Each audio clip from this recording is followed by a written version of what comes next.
Flugticket in der Economy Class nach Sydney ab 945 Soundcloud Euro, nach Bangkok advertisement. ab 549 I Euro hate oder nach it. Singapur ab 6 Euro. I'm paying for putting my tracks on SoundCloud and I get advertisement. That's so ridiculous. Please, SoundCloud, fix that. Please, please, please.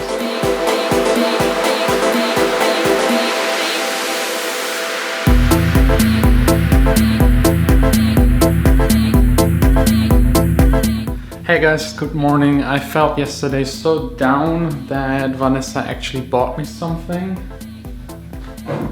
Here it is, Nutella. I'm still on a diet, that's just an exemption. And a nice bagel. This was so extremely satisfying. Now let's just jump straight to the studio. In the studio, went really quick to get like the sides of my haircut. It looked just a little bit too long. Now I'm stuck here doing backups from this hard drive to this one. And since you guys helped me with your feedback for my final warning track to rethink it, I think it's just fair to give you feedback for your tracks. So let's do another edition of track submits.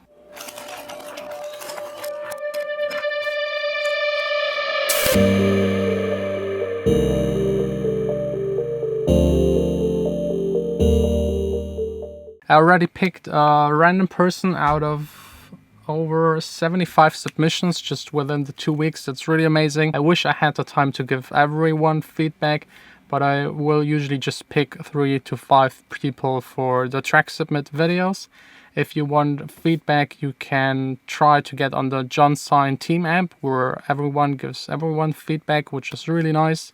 The community is growing and the people are active and give good advice and good feedback. I also always try to give feedback to everyone posting in there. If you want to enter that team app, you either have to become a Patreon. That's possible on my Patreon page by also supporting this channel, or by taking part in the notification squad thing. Just subscribe, like, and also enable notifications, and then post a comment saying #notification squad, and you will have a chance to enter the team app. I want to keep it small and close just to keep it under control. I think if too many people join it at once, or too many are in general in that team app, it will be just too much chaos. But yes, let's get started with the very first track by Vigo called Impetus. He started producing a year ago and he didn't write a message, so let's just listen to it and give him general feedback.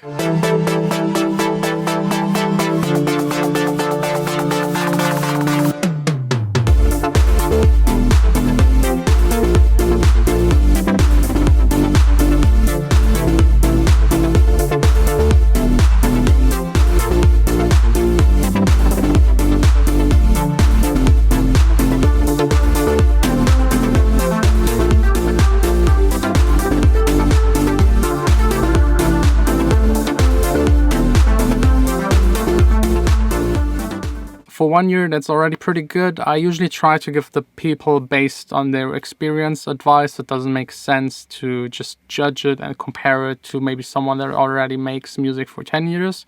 I think the next steps for this track would be actually work a little on the sound design. The sounds could be more interesting and nicer. Usually try to go through the presets, try to find one that you like and then tweak it a little in the synthesizer, but also adding effects. Sometimes also getting rid of effects, because some synthesizers are just clustered with effects that might muddy up your mix, especially if some presets have like a chorus effect on the bass. I don't know why they do that, probably just to make the preset sound fat. But if you construct a track that consists of different layers, it makes more sense, especially in the low end, to have it like clean and simple. The kick drum is really nice, works well. There is too much low end bass, I think. It just starts eating away the space of the other elements. And also all of the drum elements are dead center in the middle mono, the hi-hats, the claps. For the kick, that's fine, but maybe try either panning the hi-hat elements or just making them wide with a stereo delay. I made an entire video actually about stereo spreading, stereo separation. I will link it up here. Very interesting. This should help you out a lot. This way you give the drums more dimension and make them sound more like a real live drum set, because that would be actually what you would hear if you would stand in front of a drummer. The elements are spread out. The main build-up is actually good. It starts to build up, has then this little drum fill kind of thing that is good from the timing. But then the second the drop hits, it doesn't hit as hard as the drums that are playing before it. So you need to adjust that. You need to make them quieter. It's very important that a break has less energy, less loudness than the big fat drop. There needs to be a contrast. If that doesn't happen, your drop just sounds really weak, weaker than it actually is. And that's kind of one very simple trick to make your drop sound harder, if you just make the break a little quieter. For this track then, just some general stuff like trying to make the arrangement more interesting, having more elements interchange with each other and these kind of things. But that's something that will just happen eventually over time. I think at the beginning it's important to just make something that sounds like a song and is interesting to listen to for 3 minutes or longer. The track could also use a little bit more high end. It lacks the high end. That's something you can fix a little in mastering, but it's really not enough. It sounds very deep. For a deep house track, that might be actually kind of okay, still too little, too low. But for this progressive kind of track, there just needs to be more high end. So just make your hi-hat sounds and everything that is going on and the top end of the frequencies a little louder.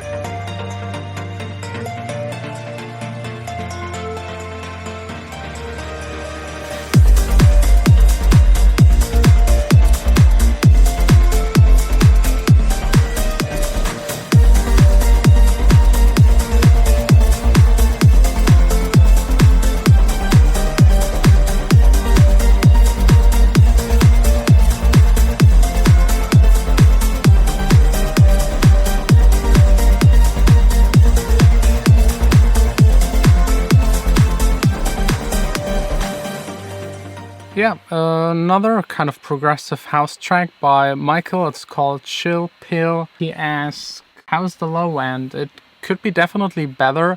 There is way too much low end actually. There is way too much sub, especially really low sub that just sounds like mud, that doesn't even give you that nice feel in the club.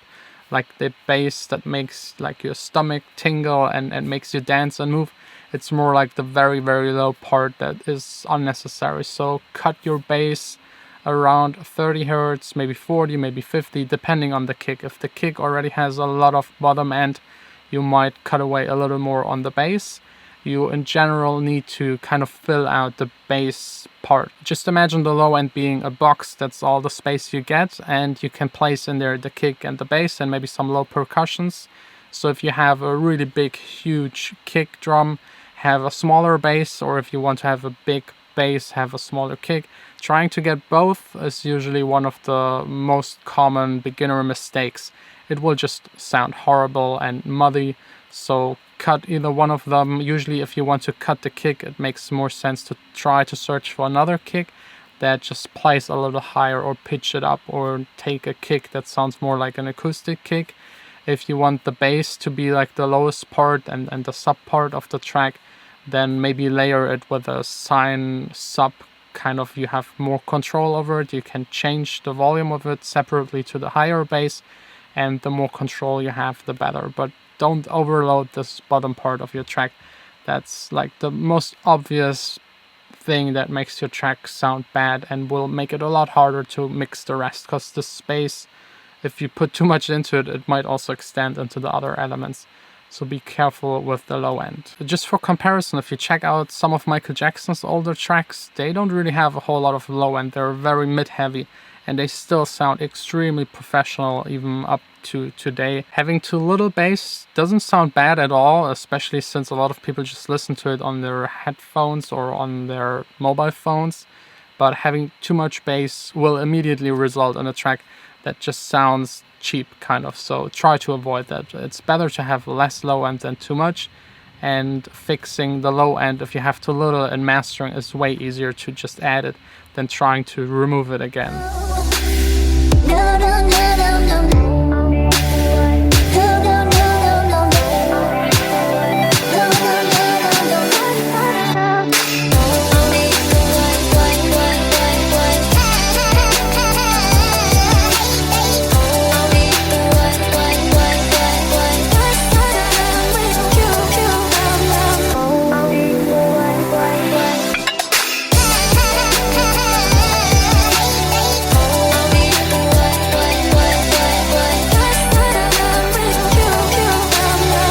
That track is by PWRS. It's a cool future bass track. I like the drumming, I like the chords. I think the mixing is alright. It could use a little bit more clarity in the mid and higher parts.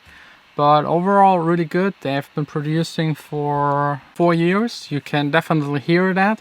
I like the track. I would definitely try to get other vocals. The vocal chops that they use, they don't really work for me. It sounds a little bit, yeah, just not strong enough. I think if you would get a singer-songwriter for this track and then chop up the vocals and have like a verse where the person is really singing and also chorus and then like a chopped vocal part over the drop part, this track might actually really work well. I think that's like the one thing I would definitely try to change to improve, and then just try to find a label for it. I think it's ready. This could be out there definitely. I've heard way worse than that being released on Beatport. I think that's already it for the track submits. As you know, I'm still working on my Final Warning track, which is also like a future bass influenced house track. I will now just sit here for the rest of the day. No matter how long it takes, I will stay here and try to fix it, get the most out of it, and yeah, just work really focused. By the way, if you're wondering what this noise is, it's my computer fan. I'm using this external fan thing, but it's still not helping. Now I just have double the noise with 2 fans. I might just need to buy a fridge and put the computer in there and have like the cable go through. I don't know, or maybe a new computer. We will see. As long as I can work, it's still okay. But sorry for the annoying noise.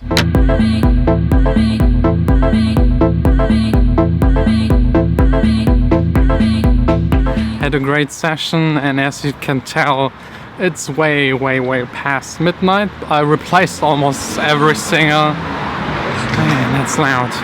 I almost replaced every single element in the track except for the vocals. It's getting there. It's still not where I want it to be, but slowly advancing to getting this thing done and making it perfect. My only problem now is trying to sneak into bed without waking up Vanessa, and also making something to eat without waking her up. I didn't have anything today except for the Nutella thing in the morning.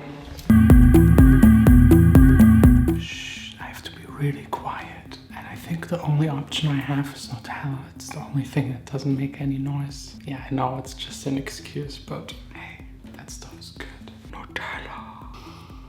I think there's no one on this